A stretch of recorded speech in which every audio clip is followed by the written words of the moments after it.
My poster presentation is on osteogenesis imperfecta. This disorder is known as brittle bone disease. It is very rare and it affects the bone formation. This type of gene affects how the body makes collagen, which is a protein that helps to strengthen bone. The people that have this condition will have bones that break very easily. There are 4 different classifications ranging from type 1 to type 4. They are linked to mutation COLI1 and COLI2 genes. The cause of this mutation is unknown. Type 1 and type 4 are milder forms and they're not usually diagnosed in utero. Type 1 is considered the most common and type 2 is the most severe. The prognosis for this disorder depends on the type that the person may have. Someone with type 1 will live normal, healthy lives. They may experience hearing loss and kyphosclerosis, which is an abnormal curvature of the spine, and it may lead to congestive heart failure. They will experience more fractures in childhood than they will in adulthood. Type 2 is more severe than type 1. It is also the most severe, and it has a lethal outcome.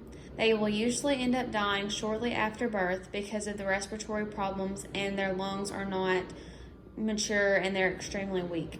They have underdeveloped bones at birth and soft skull bones. Type 3 is not as severe as type 2, but many infants will be born with broken bones and have a curved spine. In these cases, they may be handicapped and will need treatment throughout their life. Type 4 is a lot like type 1, and they will have more fractures throughout childhood than they will adulthood, and they may be shorter than the average person with both legs and a curved spine. Patients with this disorder may present with blue or purple sclera, which is the whitening around the eye, and brittle teeth. Treatment for this disease is, there is no cure, but there are several ways that it can be treated and maintained. The patient could have surgery to put rods into the bones that gives them more strength and stability, and it hopefully will keep them from breaking their bones. Physical therapy is used a lot to strengthen the muscles and show the patient different ways to prevent their bones from breaking. The patient needs to be sure to get as much calcium as possible because it is a good source of minerals to strengthen the bones. The sonographic appearance for the first trimester, you're mainly going to see, the main thing you'll see is an increase in the nuchal translucency.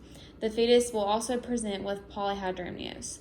You will clearly be able to see the brain structures because of the hypomineralization of the clavellum, and it will also be compressible. In most severe cases, there will be multiple fractures of the long bones, ribs, and spine of the fetus. They will present with a narrow thorax and micromelia, which is a small and underdeveloped extremities. So some pictures that I have, this is a picture showing you the difference between someone that does not have this disorder and someone that does with brittle bones. And then here's some sonographic images.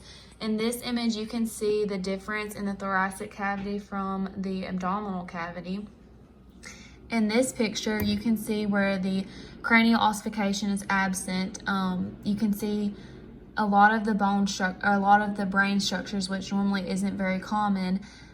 And in this picture, you can tell that the humerus and the radius are bent and not like they would normally look on a normal sonogram.